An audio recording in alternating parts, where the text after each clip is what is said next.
아파트에 대한 모집 공고는 청약홈을 통해서 누구나 조회하실 수가 있어요. 하지만 상가는 어디에 있죠? 그래서 제가 주요 건설사 홈페이지는 올라가 있는지 한번 체크를 해봤어요. 레미안 같은 경우에 분양 안내 페이지에 근린생활시설 상가에 대한 거는 볼 수가 없었습니다.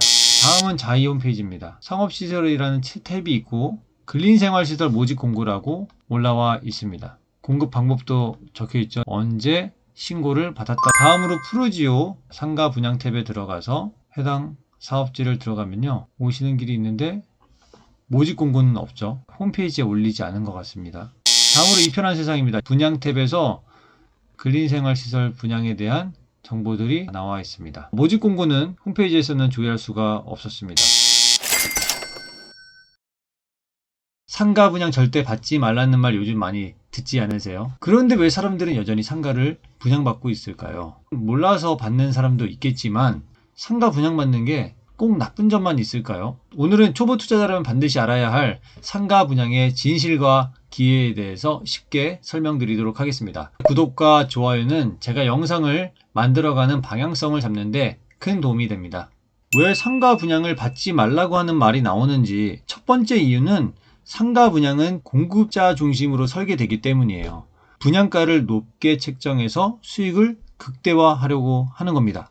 면 10% 수익률을 보장한다든지 7%의 임대료를 확정하겠다. 이 부분은 이미 분양가에 포함되어 있거나 준공하고 나서 공실이 넘쳐나는 상황이 발생할 수가 있는 거죠. 그럼에도 불구하고 사람들이 분양을 받는 이유, 왜 그럴까요? 첫 번째, 막연한 기대감 때문입니다. 새 아파트, 거기서 장사를 하면 무조건 잘 될 거라고 생각을 하게 되죠. 두 번째로 분양 마케팅에 쉽게 휘둘릴 수 있다는 거예요. 달콤한 문구에 초보 투자자들은 쉽게 안심을 하게 됩니다. 그리고 마지막으로 경험이 부족한 거죠. 현장 조사도 없이 브로셔 하나만 믿고 그리고 주변의 추천으로 인해서 결정하는 경우가 참 많습니다. 하지만 여기서 중요한 포인트는 뭐냐면요, 내가 직접 활용할 목적으로 상가를 분양받는 경우에는 전혀 다르다라는 거예요. 초기에 중개사무소를 열 계획이라면 어떨까요? 초기 입주장이라든지 권리금 확보까지도 가능한 상황이죠. 또는 편의점 운영한다고 하면요, 담배 소매권도 확보할 수 있고 안정적인 매출까지도 기대할 수가 있는 중이에요. 가족 구성원 중에 어린아이들이 많은 세대가 많다고 하면 학원이나 태권도장, 교습소 아주 유망하죠. 미용실 같은 경우에는 상층부 매장을 먼저 선점하시면은 유지기간도 상당히 높죠. 세대수 대비 공급 면적이 작다면 분양을 검토할 수 있는 충분한 이유가 됩니다. 결국 누구나 무조건 조심해야 하는 것은 아니고 목적과 상황에 따라 전략이 완전히 달라지는 것입니다. 그렇다면 상가 분양은 전적으로 공급자의 마음대로 이루어질까요? 그건 아닙니다. 일정한 규칙과 법적 기준이 존재한다라는 거죠. 여러분들이 이 기준을 알고 계시면 무조건적인 분위기에 휩쓸리지 않으실 거예요. 첫 번째로는 주택법입니다. 아파트 단지 내 상가는 함부로 분양할 수가 없습니다. 주택법에 따라서 분양이 가능하고 입주자 모집 5일 전에 신고를 해야 하는 겁니다. 승인까지는 아니지만 신고 절차가 있습니다. 다음으로는 건축물 분양에 관한 법률입니다. 이 법은 2001년도에 동대문 굿모닝 시티 사건 때문에 만들어졌습니다. 약 1300평 규모의 테마형 상가였는데요. 이게 사기 분양이 됐던 거예요. 3500여 명을 대상으로, 그때 당시에 동대문 시장에 있는 상인들을 대상으로 시행사 대표가 분양대금 3700억 원을 횡령한 겁니다. 이후에 비주거 부동산에 대한 안전장치를 마련하기 위해서 법이 제정된 것이 바로 건축물 분양에 관한 법률이 되겠습니다. 이제 보시면요, 더 구체적이고 까다롭습니다. 주택 외 용도로 쓰이는 바닥 면적의 합계가 3000제곱미터 이상이요, 오피스텔이라든지 판매시설, 건축법에 따라서 승인받고 짓는 건축물은 3000제곱미터, 900평 정도의 면적이면은 반드시 건분법을 적용받게 되어 있습니다. 이 건분법의 특징은 뭐냐면요, 반드시 공개 모집을 해야 한다는 거예요. 주택법 같은 경우에는 신고하고 나서 수의계약을 하든 입찰을 보든 추첨을 하든 자기 마음대로 선택할 수 있는데, 건분법은 반드시 공개 모집을 해야 합니다. 공개 모집을 하고 나서 사람들이 없을 경우에 수의계약을 할 수가 있는 거죠. 그리고 전매 행위에 제한이 있습니다. 단지 내 상가는 전매를 여러 번 할 수 있어요. 10개를 산 사람이 10명한테 다 전매를 할 수가 있는데, 건분법에 적용되는 상가는 내가 5개를 사서 2명 이상에게 전매하거나 알선할 수가 없는 겁니다. 내가 5개를 한 사람한테 다 전매를 하거나 내가 3개를 전매하면 나머지 2개는 사용 승인 전까지 전매를 할 수 없는 거죠. 이 부분이 가장 큰 차이점이 되겠습니다. 여러분들 아시면은 중요한 팁이 되는 게 모집 공고와 분양 광고는 지자체에 신고를 하고 승인을 받기 때문에 지자체 홈페이지라든지 정보 공개 요청을 통해서 열람이 가능합니다. 여러분들이 관심 있는 상가가 있고 영업사원이 이 상품에 대해서 브리핑을 한다라고 할 때 여러분들은 모집 공고를 제가 볼 수 있나요? 분양 광고 지자체에 승인받은 거 제가 볼 수 있을까요? 라고 질문하게 되면은 영업사원은 훨씬 더 여러분들에게 신중을 가해서 접근할 수밖에 없을 겁니다. 모집 공고 이야기가 나와서 여러분들께 말씀을 드리면요. 아파트에 대한 모집 공고는 청약홈을 통해서 여러분들 누구나 조회하실 수가 있어요. 해당 사업지를 검색하시면은 모집 공고문이 바로바로 나오죠.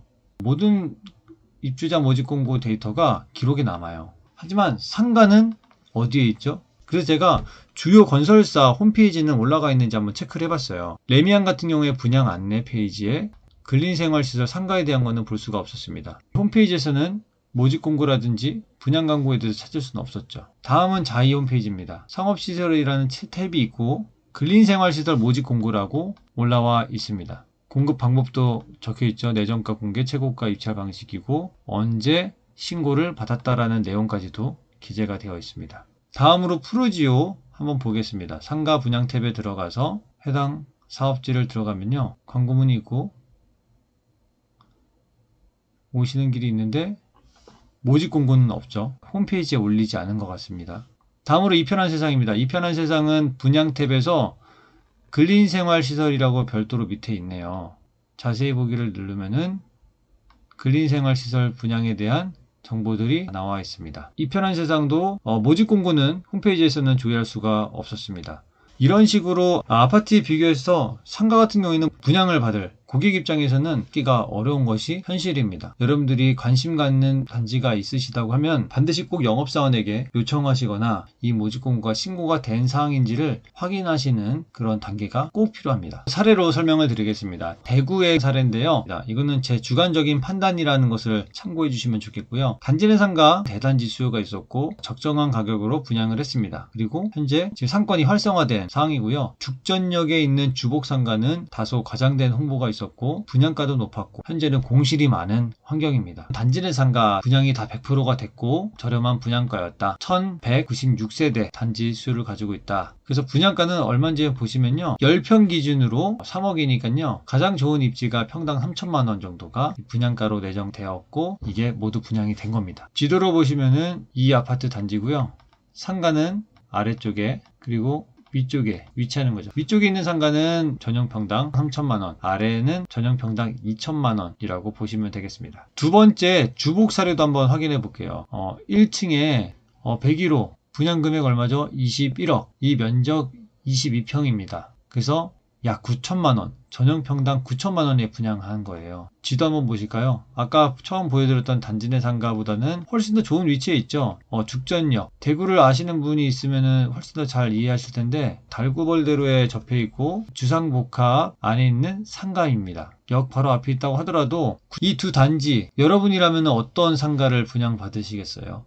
서울의 트렌드를 한번 보시면 또 다른 생각이 드실 거예요. 통매각에 나선다라는 기사문이 나왔고요. 역시 그 옆에 단지도 단지 내 상가를 통매각으로 추진한다. 유명한 단지죠. 헬리오시티 공실이 아직도 있다. 입찰을 해도 미분양이다. 근데 여러분들 보셔야 될 게요. 통매각이 됐습니다. 그리고 원밸리 같은 경우에는 그 통매각한 곳에서 다시 재분양하면서 더 비싸게 팔았어요. 그리고 현재 가보시면은 상권이 활성화가 되어 있습니다. 공실도 점점 사라지고 있고요. 오늘 영상 정리해서 말씀을 드려보겠습니다. 분양상가 무조건 나쁜 건 아니다. 선별적으로 해당되는 입지에 따라서 그리고 적정 분양가로 공급이 되고 있는지 반드시 파악을 하셔야 되고요. 공급자 입장에서도 이 상황이 어려운 거를 다 알고 있거든요. 그거를 감안해서 통매각도 추진하는 거고 시장에서 받아들일 수 있는 분양가로 책정하고 있습니다. 분양상가라고 해서 무조건 멀리하는 시기는 아니다. 시장이 어려워졌기 때문에 기회가 있는 상황입니다. 두 번째로는 임대료라든지 주변의 시세를 확인하는 철저한 조사 조사와 임장이 필요합니다. 세 번째로 손실을 보시면 안 되죠. 이게 과연 문제가 없는 것인지 제가 말씀드렸던 상가 분양에 대한 법 절차를 제대로 따지고 나서 공급되는 것인지 반드시 파악하셔야 됩니다. 제가 주요 건설사들이 공급하는 사례들만 설명을 드렸는데 프라자 상가라든지 근린 상가 같이 건분법 적용 대상이기 때문에 분양 광고가 반드시 있을 거거든요. 해당 상가를 브리핑 받으실 때 어떤 절차에 따라서 분양 상가를 공급하고 있는지, 어떠한 조건으로 판촉이 진행되고 있는지 확인하시는 것이 정말 중요합니다.